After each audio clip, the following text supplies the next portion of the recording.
Hi, ನಾನು Sandeep from tech in Kannada. ಇವತ್ತು ನನ್ನ ಮುಂದೆ ರೆಡ್ಮಿನವರು ಕಳಿಸಿರುವಂಥ ಒಂದು ಸ್ಪೆಷಲ್ ಬಾಕ್ಸ್ ಇದೆ. ಜಾಸ್ತಿ ವೆಯ್ಟ್ ಮಾಡೋದು ಬೇಡ, ಬನ್ನಿ ಡೈರೆಕ್ಟಾಗಿ ಸ್ಪೆಷಲ್ ಬಾಕ್ಸನ್ನು ಓಪನ್ ಮಾಡೋಣ. ಈ ಬಾಕ್ಸನ್ನು ಓಪನ್ ಮಾಡಿದ್ರೆ ಇದ್ರ ಒಳಗಡೆ ಒಂದು ಕಾರ್ಡ್ ಇದೆ, Redmi Turbo 5 ready when you are. ಇದ್ರ ಕೆಳಗಡೆ ಕೆಲವೊಂದು ಗುಡೀಸ್ ಏನೇನೋ ಕೊಟ್ಟಿದ್ದಾರೆ, ಸ್ಟಿಕ್ಕರ್ಸ್ ಇದೆ, ಮತ್ತೊಂದು ಟ್ಯಾಗ್ ಇದೆ. ಈವೆಂಟಿಗೆ ಇನ್ವೈಟ್ ಮಾಡಿದರು, ಬಟ್ ನಾನು ಹೋಗಿಲ್ಲ. ಆ ಒಂದು ಇನ್ವೈಟಿಂದು ID ಕಾರ್ಡ್ ಥರ. ನಂತರ ಲೆಗೋ ಕೊಲಾಬ್ರೇಷನ್ದು ಒಂದು ಕಾರ್ ಇದೆ, ಫಾರ್ಮುಲಾ 1ಇಂದು. ಮತ್ತೊಂದು ಹ್ಯಾಟನ್ನು ಕೊಟ್ಟಿದ್ದಾರೆ, ಕ್ರೇಜಿ. ಇದರಲ್ಲೂ ಕೂಡ ರೆಡ್ಮಿ ಟರ್ಬೋ 5 ಅಂತ ಇದೆ, ಕ್ವಾಲಿಟಿ ಚೆನ್ನಾಗಿದೆ. ನಂತರ ಒಂದು ಟೀ ಶರ್ಟ್ ಇದೆ, XL. ಕರೆಕ್ಟ್ ಆಗುತ್ತೆ ನನಗೆ ಸೈಜ್ ಮಾತ್ರ. ವಿತ್ ಅವ್ರದ್ದೇನೋ ಬ್ರ್ಯಾಂಡಿಂಗ್ ಎಲ್ಲ ಇದೆ ಇಲ್ಲಿ. HyperOS, IP69K, MediaTek, Dolby Atmos, Redmi ಈ ರೀತಿ ಮಲ್ಟಿಪಲ್ ಲೋಗೋಗಳಿದೆ. ಅಮೆಝಾನ್ ಸ್ಪೆಷಲ್ ಅಂತೆ, ಸೊ ಅಮೆಝಾನಲ್ಲಿ ಮಾತ್ರ ಈ ಒಂದು ಸ್ಮಾರ್ಟ್ಫೋನ್ ಲಾಂಚ್ ಆಗುತ್ತೆ. ಸೊ ಇದನ್ನು ಬಿಟ್ಟರೆ ಡೈರೆಕ್ಟಾಗಿ ನಮಗೆ ಈ ಸ್ಮಾರ್ಟ್ಫೋನಿಂದು ಆ್ಯಕ್ಚುಯಲ್ ಬಾಕ್ಸ್ ಸಿಗ್ತಾ ಇದೆ. ಈ ಬಾಕ್ಸನ್ನು ಆಮೇಲೆ ಓಪನ್ ಮಾಡ್ತೀನಿ.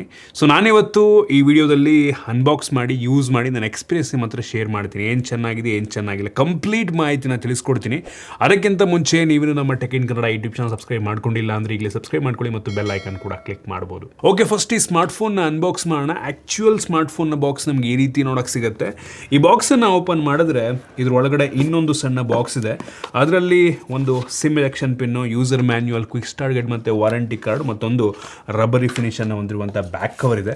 ಇದನ್ನು ಬಿಟ್ಟರೆ ಇದ್ರ ಕೆಳಗಡೆ ಡೈರೆಕ್ಟಾಗಿ ಸ್ಮಾರ್ಟ್ಫೋನು, ಅದನ್ನು ಪಕ್ಕಕ್ಕಿಟ್ಟರೆ 100 ವ್ಯಾಟಿಂದು ಫಾಸ್ಟ್ ಚಾರ್ಜಿಂಗ್ ಅಡಾಪ್ಟರ್ ನಮಗೆ ಸಿಗ್ತದೆ. ಇನ್ನು ಕೊನೆಯದಾಗಿ USB Type-C charging cable, Type A ಇಂದ Type-C. ಇದನ್ನು ಬಿಟ್ಟರೆ ಬೇರೇನು ಸಹ ಈ ಬಾಕ್ಸ್ ಒಳಗೆ ಸಿಗ್ತಾ ಇಲ್ಲ.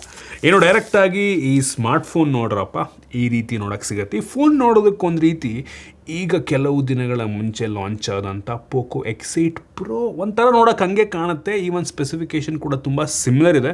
ಮೋಸ್ಟ್ಲಿ ಇದು ಕೂಡ ಅದೇ ಪ್ರೈಸ್ ರೇಂಜಿಗೆ ಲಾಂಚ್ ಆಗ್ಬೋದು ಅಂತ ಕಾಣುತ್ತೆ. ಸೊ ನಂಗೆ ಅನ್ನಿಸ್ತಂಗೆ ಒಂದು 35,000 ರೂಪಾಯಿ ರೇಂಜಲ್ಲಿ ಲಾಂಚ್ ಆಗುವಂಥ ಸ್ಮಾರ್ಟ್ಫೋನ್ ಆಗ್ಬೋದು. 35ರಿಂದ 40 ಅಂತ ಅಂದ್ಕೊಳ್ಳಿ, ಆಯಿತಾ.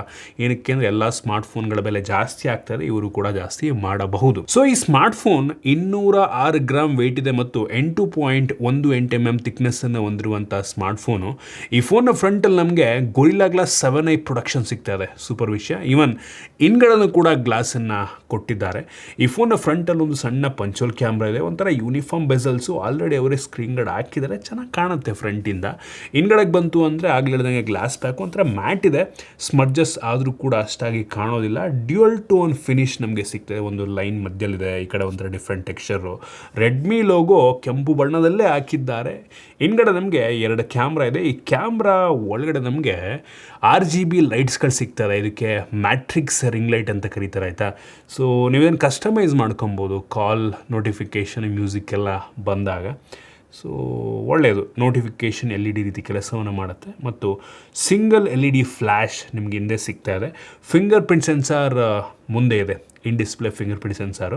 ಅಲ್ಯೂಮಿನಿಯಂ ಫ್ರೇಮನ್ನು ಕೊಟ್ಟಿದ್ದಾರೆ, ಒಳ್ಳೆಯದು. USB Type-C ಪೋರ್ಟ್ ಇದೆ, ಯಾವುದೇ ಹೆಡ್ಫೋನ್ ಜಾಕ್ ಇಲ್ಲ ಮತ್ತು ಡೆಡಿಕೇಟೆಡ್ SD ಕಾರ್ಡ್ ಸ್ಲಾಟ್ ಕೂಡ ಇಲ್ಲ. ಒಂದು IR ಬ್ಲಾಸ್ಟರ್ ಇದೆ, ಸೂಪರ್, ಆಯಿತಾ. ಜೊತೆಗೆ ಈ ಫೋನಲ್ಲಿ IP66, 68 ಮತ್ತು 69K ಡಸ್ಟ್ ಮತ್ತು ವಾಟರ್ ರೆಸಿಸ್ಟೆಂಟ್ ರೇಟಿಂಗ್ ಕೂಡ ಸಿಗ್ತಾ ಇದೆ. ಒಟ್ಟಿನಲ್ಲಿ ಸ್ಮಾರ್ಟ್ಫೋನು ಸದ್ಯಕ್ಕೆ 3 ಡಿಫ್ರೆಂಟ್ ಕಲರ್ ವೇರಿಯಂಟಲ್ಲಿ ಲಾಂಚ್ ಆಗ್ತಾ ಇದೆ. ಓವರಾಲ್ ಡಿಸೈನ್ ಮತ್ತು ಬಿಲ್ಡ್ ಕ್ವಾಲಿಟಿ ಈ ಪ್ರೈಸ್ ರೇಂಜಿಗೆ ಇಂಪ್ರೆಸಿವ್ ಅಂತೀನಿ. ಫ್ರಂಟ್ ಮತ್ತು back glass, metallic frame, premium ಫೀಲ್ನ ಕೊಡುತ್ತೆ. ಇನ್ನು ಡಿಸ್ಪ್ಲೇಗೆ ಬಂದರೆ 6.59 ಇಂಚಿಂದು 1.5K ರೆಸೊಲ್ಯೂಷನ್ ಇಂದು ಅಮೋಲೆಡ್ ಡಿಸ್ಪ್ಲೇ, 120 Hz ಇಂದು ಅಡಾಪ್ಟಿವ್ ರಿಫ್ರೆಶ್ ರೇಟ್ ಹೊಂದಿರುವಂಥ ಡಿಸ್ಪ್ಲೇ. ಹೆವಿ ಬ್ರೈಟ್ ಆಗಿದೆ, 3500 ನಿಟ್ಸ್ನ ಪೀಕ್ ಬ್ರೈಟ್ನೆಸ್ಸು. 12 ಬಿಟ್ ಡಿಸ್ಪ್ಲೇ ಅಂತ ಅಂತಾರೆ, ಹೋಪ್ಫುಲಿ. ಡಾಲ್ಬಿ ವಿಷನ್ ಡಿಸ್ಪ್ಲೇ ಮತ್ತು ಟಚ್ ಸ್ಯಾಂಪ್ಲಿಂಗ್ ರೇಟ್ ಕೂಡ ತುಂಬ ಜಾಸ್ತಿ ಇದೆ. ಈ ಪ್ರೈಸ್ ರೇಂಜಿಗೆ ಒಂದು ಒಳ್ಳೆ ಡಿಸ್ಪ್ಲೇನೇ, ನನಗೆಲ್ಲೂ ಕೂಡ ಕಾಂಪ್ರಮೈಸ್ ಮಾಡಿದ್ದಾರೆ ಈ ಪ್ರೈಸ್ ರೇಂಜಿಗೆ ಅಂತ ಅನಿಸಿಲ್ಲ ಇತ್ತೀಚಿನ ಟ್ರೆಂಡ್ಸನ್ನು ನೋಡಿದ್ರೆ. ಇನ್ನು ಸ್ಟೋರೇಜ್ ವೇರಿಯಂಟಿಗೆ ಬಂತು ಅಂದರೆ ಅಪ್ ಟು 12 GB ತನಕ ರ್ಯಾಮ್ ವೇರಿಯಂಟು ಮತ್ತು 256 GB ತನಕ ಸ್ಟೋರೇಜ್ ವೇರಿಯಂಟ್ ಅವೈಲಬಲ್ ಇರಬಹುದು. ಗೊತ್ತಿಲ್ಲ, 512 GB ವೇರಿಯಂಟ್ ಬಂದರೂ ಬರಬಹುದೇನೋ, ಕನ್ಫರ್ಮ್ ಇಲ್ಲ. ಇದರಲ್ಲಿರುವಂಥ RAM type LPDDR5X ultra RAM, ಯಾವುದೇ ಕಾಂಪ್ರಮೈಸ್ ಇಲ್ಲ. ಮತ್ತು UFS 4.1 ಸ್ಟೋರೇಜನ್ನು ಕೊಟ್ಟಿದ್ದಾರೆ, ಇದು ಕೂಡ ಅಷ್ಟೇ ಟಾಪ್ ನಾಚ್, ಯಾವುದೇ ಕಾಂಪ್ರಮೈಸ್ ಇಲ್ಲ. ಇನ್ನು ಪರ್ಫಾರ್ಮೆನ್ಸಿಗೆ ಬಂತು ಅಂದರೆ ಈ ಫೋನಲ್ಲಿ ಮೀಡಿಯಾಟೆಕ್ಕಿಂದು ಡೈಮೆನ್ಸಿಟಿ 8500 ಅಲ್ಟ್ರಾ ಪ್ರೊಸೆಸರ್ ಇದೆ. ಆ್ಯಕ್ಚುಲಿ ಈ ಪ್ರೊಸೆಸರ್ ಅಪ್ ಟು 21-22 ಲಕ್ಷದ ತನಕ ಅಂತೂ ಸ್ಕೋರನ್ನು ಕೊಡಬೇಕು, ಆಯಿತಾ. ಈವನ್ ಪೋಕೋ X8 Pro ಕೂಡ ಅಷ್ಟೇ ಕೊಟ್ಟಿತ್ತು, ಬಟ್ ಈ ಫೋನಲ್ಲಿ ಯಾಕೋ ಗೊತ್ತಿಲ್ಲ, ಸ್ವಲ್ಪ ಬೆಂಚ್ ಮಾರ್ಕ್ ಸ್ವಲ್ಪ ಕಡಿಮೆ ತೋರಿಸ್ತದೆ. ಬಟ್ ಈ ಒಂದು ಪ್ರೊಸೆಸರ್ಗೆ ಕೆಪಾಸಿಟಿ ಇದೆ, ಆಯಿತಾ, ಕೆಪಬಿಲಿಟಿ ಇದೆ, ಚೆನ್ನಾಗಿ ಪರ್ಫಾರ್ಮ್ ಮಾಡುತ್ತೆ. ಬಟ್ ಏನೋ ಗೊತ್ತಿಲ್ಲ, ಏನೋ ಗ್ಲಿಚ್ ಏನೋ ಇರಬೇಕು ಅಂತ ಕಾಣುತ್ತೆ. ಬರೀ 17-17.5 ಲಕ್ಷ 18 ಲಕ್ಷ ಸ್ಕೋರನ್ನ ಕೊಡ್ತಾ ಇದೆ. ಬಟ್ ತಲೆ ಕೆಡ್ಸ್ಕೊಂಬಿಡಿ, ಈ ಒಂದು ಪ್ರೊಸೆಸರ್ ತುಂಬ ಪವರ್ಫುಲ್ ಆಗಿರುವಂಥ ಪ್ರೊಸೆಸರ್, ಆಲ್ಮೋಸ್ಟ್ ಫ್ಲ್ಯಾಗ್ಶಿಪ್ ಲೆವೆಲ್ನ ಪ್ರೊಸೆಸರ್ ಅಂತಲೇ ಬೇಕಾದ್ರೆ ಅನ್ಬೋದು. ಯಾವ ಗೇಮನ್ನು ಬೇಕಾದ್ರೂ ಒಂದು ಲೆವೆಲ್ಗೆ ಐ ಸೆಟ್ಟಿಂಗಲ್ಲೇ ಆಡ್ಕೊಬೋದು. ನಾವು ಈ ಬೆಂಚ್ ಮಾರ್ಕ್ ಮಾಡೋ ಟೈಮಲ್ಲಿ ಬ್ಯಾಟ್ರಿ ಡ್ರೈನ್ ಮತ್ತು ಟೆಂಪ್ರೇಚರ್ ವೇರಿಯೇಷನ್ ಚೆಕ್ ಮಾಡಿದ್ವು. ಬ್ಯಾಟ್ರಿ ಡ್ರೈನ್ ಬರೀ 6% ಆಯಿತು, temperature variation maximum 49 degree Celsius ತನಕ ಹೋಯಿತು. ಸೊ ಈ ಸ್ಮಾರ್ಟ್ಫೋನ್ ಬಿಸಿ ಆಗುತ್ತೆ, ಅಷ್ಟಾಗಿ ಬಿಸಿ ಆಗೋದಿಲ್ಲ ನಾರ್ಮಲ್ ಯೂಸೇಜ್ಗೆ. ಇನ್ನು ಗಿಗ್ ಬೆಂಚ್ ಸ್ಕೋರ್ನ ಕೂಡ ನಾನು ನಿಮಗೆ ತೋರಿಸ್ತಾ ಇದ್ದೀನಿ ಕಂಪ್ಯಾರಿಸನ್ಗೆ. ಇನ್ನು ಗೇಮಿಂಗ್ ಟೆಸ್ಟ್ನ ಸಹ ಮಾಡಿದ್ವು. BGMIನಲ್ಲಿ ಸ್ಮೂತಲ್ಲಿ ಅಲ್ಟ್ರಾ ಎಕ್ಸ್ಟ್ರೀಮ್ ತನಕ ಹೋಗುತ್ತೆ. So 120 FPS game play support ಇದೆ. ಮತ್ತು ಮ್ಯಾಕ್ಸಿಮಮ್ ಅಂತ ಅಂದರೆ ultra HDR up to ultra ತನಕ ಹೋಗೋದು. ಇದರಲ್ಲೂ ಕೂಡ ಪ್ಲೇಯಬಲ್ ಇದೆ. ಸೊ ಗೇಮ್ ಪ್ಲೇ ಎರಡರಲ್ಲೂ ಕೂಡ ತುಂಬ ಸ್ಮೂತ್ ಅನ್ನಿಸ್ತು. ಇನ್ನು ಇದರಲ್ಲಿ ನಮಗೆ 5300 mm² ವೇಪರ್ ಚೇಂಬರ್ನ ಕೂಡ ಕೊಟ್ಟಿದ್ದಾರೆ. 3D ಐಸ್ ಲೂಪ್ ಅಂತ ಕರೀತಾರೆ ಈ ರೆಡ್ಮಿನವರು. ಓಕೆ, ಈ ಡೆಸಿಪೇಷನ್ ಚೆನ್ನಾಗಾಗುತ್ತೆ, ಪರ್ಫಾರ್ಮೆನ್ಸ್ ಚೆನ್ನಾಗಿದೆ ಈ ಪ್ರೈಸ್ ರೇಂಜ್ಗೆ. ಇನ್ನೂ ಚೆನ್ನಾಗಿರೋದು ಕೊಟ್ಟಿದ್ರೆ ಬೇಜಾರಿರಲಿಲ್ಲ. ಇನ್ನು ಕ್ಯಾಮ್ರಾಗೆ ಬಂತು ಅಂದರೆ ಈ ಫೋನ್ನ ಹಿಂದೆ 2 ಕ್ಯಾಮ್ರಾ ಇದೆ. 50 MP main sensor, f1.5 aperture with optical image stabilization, even EIS ಕೂಡ ಸಿಗ್ತಾ ಇದೆ. ಇದು ಸೋನಿ IMX882 ಸೆನ್ಸಾರ್, ಒಳ್ಳೆ ಸೆನ್ಸಾರ್. ಇದು ತೆಗೆಯುವಂಥ ಫೋಟೋ ಚೆನ್ನಾಗಿದೆ. ಈ ಪ್ರೈಸ್ ರೇಂಜಿಗೆ ಓಕೆ, ಹಂಗಂತ ಟಾಪ್ ನಾಚ್ ಅಂತ ಅನ್ನೋದಿಲ್ಲ. ಈ ಬೆಲೆಗೆ ಇದಕ್ಕಿಂತ ಚೆನ್ನಾಗಿರುವಂಥ ಫೋಟೋ ತೆಗೆಯೋ ಫೋನ್ಗಳು ನೋಡಿದ್ದೀನಿ ನಾನು. ಒಟ್ಟಿನಲ್ಲಿ ಈ ಫೋನಲ್ಲಿ ಓವರಾಲ್ ಒಂದು ನಾರ್ಮಲ್ ಯೂಸೇಜ್ಗೆ ನೋಡ್ರಪ್ಪ, ಈ ಫೋನು ಪರ್ಫಾರ್ಮೆನ್ಸ್ ಟಾಪ್ ನಾಚ್ ಇದೆ. ಗೇಮರ್ಸ್ಗಳು ತಗೋತೀನಿ ಅಂದರೆ ತಗೋಬೋದು, ಪರ್ಫಾರ್ಮೆನ್ಸ್ ಓರಿಯೆಂಟೆಡ್ ವರ್ಕ್ ಮಾಡೋರು ತಗೋತೀನಿ ಅಂತ ತಗೋಬೋದು. ಕ್ಯಾಮ್ರಾ ಚೆನ್ನಾಗಿದೆ, ನೆಕ್ಸ್ಟ್ ಲೆವೆಲ್ ಫ್ಲ್ಯಾಗ್ಶಿಪ್ ಲೆವೆಲ್ ಅನ್ನೋದಿಲ್ಲ. ಈ ಬೆಲೆಗೆ ಪರವಾಗಿಲ್ಲ ಅಂತೀನಿ, ಆಯಿತಾ. ಇನ್ನೊಂದು 8 MP ಅಲ್ಟ್ರಾ ವೈಡ್ ಆ್ಯಂಗಲ್ ಕ್ಯಾಮ್ರಾವನ್ನು ಕೊಟ್ಟಿದ್ದಾರೆ. ವೈಡ್ ಆಗಿದೆ, ಕ್ಲಾರಿಟಿ ಓಕೆ, ತುಂಬ ವೈಡ್ ಆಗಿದೆ. ಕ್ಲಾರಿಟಿ ಝೂಮ್ ಮಾಡಿದ್ರೆ ಕ್ವಾಲಿಟಿ ರಿಟರ್ನ್ ಆಗಿ ಆಬ್ವಿಯಸ್ಲಿ ಬರೀ 8 MP ಅಲ್ವಾ. ಸೊ ಓಕೆ ಅಂತೀನಿ ಇದು ಕೂಡ. ಇನ್ನು ಫ್ರಂಟ್ ಕ್ಯಾಮ್ರಾ 20 MP ವೈಡ್ ಆಗಿದೆ, ಕ್ಲಾರಿಟಿ ಚೆನ್ನಾಗಿದೆ, ಮುಖ ಕ್ಲಿಯರ್ ಆಗಿ ಚೆನ್ನಾಗಿ ಕಾಣೋ ರೀತಿ ಔಟ್ಪುಟನ್ನು ಕೊಡುತ್ತೆ. ಸೊ ಫ್ರಂಟ್ ಕ್ಯಾಮ್ರಾ ನನಗೆ ಇಷ್ಟ ಆಯಿತು.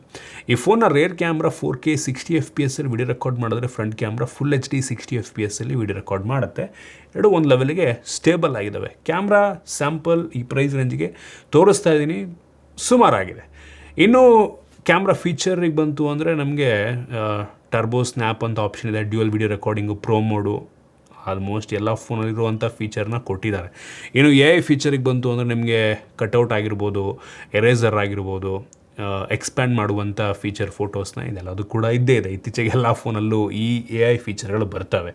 Overall camera okay. ಇನ್ನು ಸೆಕ್ಯೂರಿಟಿ ಬಗ್ಗೆ ಮಾತನಾಡಬೇಕು ಅಂದರೆ optical in display finger print ಸೆನ್ಸರ್ನ ಕೊಟ್ಟಿದ್ದಾರೆ. ಫೇಸ್ ಅನ್ಲಾಕ್ ಸಹ ಇದೆ ಮತ್ತು ವೈಡ್ ವೈನ್ L1 ಸೆಕ್ಯೂರಿಟಿ ಕೂಡ ನಮಗೆ ಈ ಫೋನಲ್ಲಿ ಸಿಗ್ತಾ ಇದೆ. ಇನ್ನು OSಗೆ ಬಂತು ಅಂದರೆ HyperOS 3 ನಮಗೆ ಸಿಗ್ತಾ ಇದೆ. Android 16 ಬೇಸ್ಡ್ OS ಇದು. ಈ ಫೋನ್ಗೆ ಅವರೇ ಕನ್ಫರ್ಮ್ ಮಾಡಿರೋ ಪ್ರಕಾರ 4 ವರ್ಷಗಳ OS ಅಪ್ಡೇಟ್ ಮತ್ತು 6 ವರ್ಷಗಳ ಸೆಕ್ಯೂರಿಟಿ ಪ್ಯಾಚನ್ನು ಕೊಡ್ತಾರಂತೆ. ಸೂಪರ್ ವಿಷಯ. ರೆಡ್ಮಿನವರು ಇಷ್ಟು ವರ್ಷ ಅಪ್ಡೇಟ್ ಕೊಡ್ತಾರೆ ಅಂತ ಅಂದರೆ ಅದೇ ದೊಡ್ಡ ವಿಷಯ ನಂಗೆ ಅನ್ನಿಸ್ದಂಗೆ. ಇನ್ನು OS ಎಕ್ಸ್ಪೀರಿಯನ್ಸ್ ಪರವಾಗಿಲ್ಲ. ಥೀಮ್ಡ್ OS ಬೇಡದಿರೋಂಥ ಅಪ್ಲಿಕೇಶನ್ ಕೆಲವೊಂದಿದ್ದಾವೆ, ಬಟ್ ನೀವು ಕಸ್ಟಮೈಸ್ ಮಾಡುವಂಥ ಆಪ್ಷನ್ಗಳು ತುಂಬ ಚೆನ್ನಾಗಿದೆ. ಸೊ ಈ ಒಂದು ಹೈಪರ್ ಐಲ್ಯಾಂಡು ತುಂಬ ಯುನೀಕ್ ಆಗಿದೆ. ನಮ್ಗೆ ಐಫೋನಲ್ಲಿ ಡೈನಮಿಕ್ ಐಲ್ಯಾಂಡ್ ರೀತಿಯೆಲ್ಲ ಕೆಲಸವನ್ನು ಮಾಡುತ್ತೆ. ಸೊ ವಾಯ್ಸ್ ರೆಕಾರ್ಡಿಂಗ್ ಮಾಡ್ತಾಯಿದ್ರೆ, ಮ್ಯೂಸಿಕ್ ಪ್ಲೇ ಮಾಡ್ತಿದ್ದಾರೆ, ಈವನ್ ಫುಡ್ ಡೆಲಿವರಿ ಆಗ್ತಾಯಿದ್ರೆ ನಿಮ್ಗೆ ಇಲ್ಲೇ ನೋಟಿಫಿಕೇಷನ್, ಇಲ್ಲೇ ಒಂದು ರೀತಿ ತೋರಿಸ್ಬಿಡುತ್ತೆ ಎಷ್ಟು ದೂರ ಇದೆ ಅಂತ. ಸೊ ಹೆವಿ ಯೂಸ್ ಆಗುವಂಥ ಫೀಚರು. ಥೀಮ್ಸು, ವಾಲ್ಪೇಪರು, ಐಕಾನ್ಸ್ ಇದೆಲ್ಲ ಕೂಡ ಕಸ್ಟಮೈಸ್ ಎಲ್ಲ ಮಾಡ್ಬೋದು. ಚೆನ್ನಾಗಿದೆ OS, ಬಟ್ ತುಂಬ ಥೀಮ್ಡ್ OS ಆಯಿತಾ. ಇನ್ನು AI ಫೀಚರಿಗೆ ಬಂತು ಅಂದರೆ ನೆಸಸರಿ ಎಲ್ಲ AI ಫೀಚರ್ಗಳು ಅಂದರೆ ಇತ್ತೀಚೆಗೆ ಈ ಪ್ರೈಸ್ ರೇಂಜಿಗೆ ಬರೋ ಎಲ್ಲ ಫೀಚರ್ನೂ ಎಲ್ಲ ಫೋನ್ಲೂ ಇರ್ತವೆ. ರೈಟಿಂಗ್ ಟೂಲ್ಸು, ಟ್ರಾನ್ಸ್ಲೇಷನ್ನು ಇದೆಲ್ಲ ಇದೆ. ಈವನ್ ಸರ್ಕಲ್ ಸರ್ಚ್ನ ಕೂಡ ಕೊಟ್ಟಿದ್ದಾರೆ. ಇತ್ತೀಚೆಗೆ ಎಲ್ಲದರಲ್ಲೂ ಬರುತ್ತೆ ಬಿಡಿ, ಏನು ಸ್ಪೆಷಲ್ ಅಂತ ಅನ್ನೋದಿಲ್ಲ. ಇನ್ನು ಬ್ಯಾಟ್ರಿಗೆ ಬಂತು ಅಂದರೆ ಈ ಫೋನಲ್ಲಿ 7540 mAh ಕೆಪಾಸಿಟಿ ಬ್ಯಾಟ್ರಿ ಇದೆ ಮತ್ತು ಬಾಕ್ಸ್ ಒಳಗೆ 100 ವ್ಯಾಟಿಂದು ಹೈಪರ್ ಚಾರ್ಜರ್ನ ಕೊಟ್ಟಿದ್ದಾರೆ. ಸೊ ಫಾಸ್ಟಾಗಿ ಚಾರ್ಜ್ ಮಾಡುತ್ತೆ. ಸೊ ಈ ಫೋನ್ ಅದರಲ್ಲಿ ತಿನ್ನಾಗಿದ್ರು ಬ್ಯಾಟ್ರಿ ದೊಡ್ಡದಾಗಿದೆ ಆಯಿತಾ. ಇತ್ತೀಚೆಗೆ ಯಾವ ಫೋನ್ ನೋಡಿದ್ರು 6,500, 7,000, 7,500, 8,000 mAh ಕೆಪಾಸಿಟಿ ಬ್ಯಾಟ್ರಿ. ಇದು ಕೂಡ ಸ್ಟ್ಯಾಂಡರ್ಡ್ ಚೆನ್ನಾಗಿದೆ. ಇನ್ನು ಸ್ಪೀಕರಿಗೆ ಬಂತು ಅಂದರೆ ಡ್ಯುಯಲ್ ಸ್ಟೀರಿಯೋ ಸ್ಪೀಕರ್ ನಮಗೆ ಸಿಗ್ತದೆ. ಡಾಲ್ಬಿ ಅಟ್ಮೋಸ್ ಸಪೋರ್ಟ್ ಆಗುತ್ತೆ, ಐರಸ್ ಆಡಿಯೋ ಇದೆ ಮತ್ತು 200% ವಾಲ್ಯೂಮ್ ಬೂಸ್ಟ್ ಕೂಡ ಆಗುತ್ತೆ. ಕ್ಲಾರಿಟಿ ಚೆನ್ನಾಗಿದೆ, ಜೋರ ಕೂಡ ಕೇಳುತ್ತೆ. ನಿಮಗೆ ಬಾಟಮ್ ಫೈರಿಂಗ್ ಸ್ಪೀಕರ್ ಸ್ವಲ್ಪ ಜೋರ ಕೇಳುತ್ತೆ ಕಂಪ್ಯಾರಿಟಿವ್ಲಿ. ಒಟ್ನಲ್ಲಿ ಓಕೆ ಸ್ಪೀಕರ್. ಇನ್ನು ಕನೆಕ್ಟಿವಿಟಿಗೆ ಬಂತು ಅಂದರೆ ವೈಫೈ 6 ನಮಗೆ ಸಿಗ್ತಾ ಇದೆ. ಬ್ಲೂಟೂತ್ 6 ಕೊಟ್ಟಿದ್ದಾರೆ, NFC ಸಹ ಇದೆ ಮತ್ತು ಶಾಮಿದು ಹೈಪರ್ ಕನೆಕ್ಟ್ ಫೀಚರ್ ಕೂಡ ಸಿಗ್ತದೆ. ಸೊ ಸಿಮ್ಲೆಸ್ಲಿ ಫೈಲ್ ಟ್ರಾನ್ಸ್ಫರ್ನ ನೀವು ಮಾಡ್ಬೋದು, ಇದರಲ್ಲಿ ಯಾವುದೇ ಕಾಂಪ್ರಮೈಸ್ ಆಗಿಲ್ಲ. ಸೊ ಇಷ್ಟು ಈ ಸ್ಮಾರ್ಟ್ಫೋನ್ದು ಕೆಲವೊಂದು ಮೈನ್ ಫೀಚರ್ಸ್ ಆಯಿತಾ. ಸೊ ಈ ಬೆಲೆಗೆ ಇತ್ತೀಚಿನ ಎಲ್ಲ ಬ್ರ್ಯಾಂಡ್ಗಳು ಏನು ಫೋನ್ ಲಾಂಚ್ ಮಾಡ್ತಾ ಇದ್ದಾರೆ ಆ ಬೆಲೆಯನ್ನು ಕೇಳಿ ಈ ಫೋನ್ನ ಬೆಲೆ ನನಗೆ ನಾಟ್ ಬ್ಯಾಡ್ ಅಂತ ಅನ್ನಿಸ್ತು. ಪರವಾಗಿಲ್ಲ, ಅಂತೇನು ವರ್ಸ್ಟ್ ಆಗಿಲ್ಲ ಅಂತ ಅನ್ನಿಸ್ತು ಆಯಿತಾ. ಸೊ ಆ್ಯಕ್ಚುಲಿ ಪ್ರೈಸ್ ರೀಸನಬಲ್ ಇದೆ ನನಗೆ ಅನ್ನಿಸ್ತಂಗೆ. ಅಂದರೆ ಕಂಪ್ಯಾರಿಟಿವ್ಲಿ ಹೇಳ್ತಾ ಇದ್ದೀನಿ, ಬೇರೆ ಬ್ರ್ಯಾಂಡ್ಗಳಿಗೆ ಕಂಪೇರ್ ಮಾಡಿ ಹೇಳ್ತಾ ಇದ್ದೀನಿ. ಬೇರೆಯವರೆಲ್ಲ ಸಿಮ್ಲರ್ ಸ್ಪೆಸಿಫಿಕೇಷನ್ ಇರೋ ಫೋನ್ನ ಮೆಟಾಲಿಕ್ ಫ್ರೇಮ್ ಅಂತೂ ಕೊಡೋದೇ ಇಲ್ಲ ಯಾರೂ, 30-35 ಸಾವಿರಕ್ಕೆ ಇತ್ತೀಚೆಗೆ. ಈ ಸ್ಪೆಸಿಫಿಕೇಷನ್ ಫೋನ್ನ ನಂಗೆ ಅನ್ನಿಸ್ತಂಗೆ 45-50 ಸಾವಿರ ರೂಪಾಯಿ ರೇಂಜಲ್ಲಿ ಸೇಲ್ ಮಾಡ್ತಾರೆ ಬೇರೆ ಬ್ರ್ಯಾಂಡ್ಗಳು. ರೆಡ್ಮಿ ಒಂಚೂರು ಪರವಾಗಿಲ್ಲ ನಂಗೆ ಅನ್ನಿಸ್ತಂಗೆ, 35 ಸಾವಿರ ರೂಪಾಯಿಗೆ ಇನ್ ಕೇಸ್ ಲಾಂಚ್ ಆದರೆ ರೀಸನಬಲ್ ಇದೆ ಸದ್ಯಕ್ಕೆ. ಈ ಫೋನ್ ಏನಾದರೂ ಕಳೆದ ವರ್ಷ ಲಾಂಚ್ ಆಗಿದರೆ ಮೋಸ್ಟ್ಲಿ ಒಂದು 28-30 ಸಾವಿರ ರೂಪಾಯಿಗೆ ಲಾಂಚ್ ಆಗ್ತಾಯಿತ್ತು. ಏನು ಮಾಡೋದಕ್ಕಾಗಲ್ಲ, ಎಲ್ಲರೂ ಜಾಸ್ತಿ ಮಾಡೋರು ಇವರು ಕೂಡ ಮಾಡಿದ್ದಾರೆ. ಸೊ ಸದ್ಯದ ಪರಿಸ್ಥಿತಿಯಲ್ಲಿ ಈ ಫೋನು ಈ ಪ್ರೈಸ್ ರೇಂಜಿಗೆ ರೀಸನಬಲ್ ಇದೆ, ಇದು ನನ್ನ ಒಪಿನಿಯನ್. ನಿಮ್ಗೆ ಇದ್ರ ಬಗ್ಗೆ ಅನ್ನಿಸ್ತು ಕಾಮೆಂಟ್ ಮಾಡಿ. ಇಷ್ಟ ಆಗಿದ್ರೆ ಲೈಕ್ ಮಾಡಿ, ಶೇರ್ ಮಾಡಿದ ರೀತಿ ನಮ್ಮ ಬೇರೆ ಬೇರೆ ವೀಡಿಯೋಗಳಿಗೆ ನಮ್ಮ tech in Kannada YouTube channel subscribe ಮಾಡ್ಕೊಂಡಿಲ್ಲ ಅಂದರೆ ಈಗಲೇ ಸಬ್ಸ್ಕ್ರೈಬ್ ಮಾಡ್ಕೊಳ್ಳಿ ಮತ್ತು ಬೆಲ್ ಐಕಾನ್ ಕೂಡ ಕ್ಲಿಕ್ ಮಾಡ್ಬೋದು. ಸಿಗೋಣ ಮತ್ತೆ ಮುಂದಿನ ವೀಡಿಯೋದಲ್ಲಿ.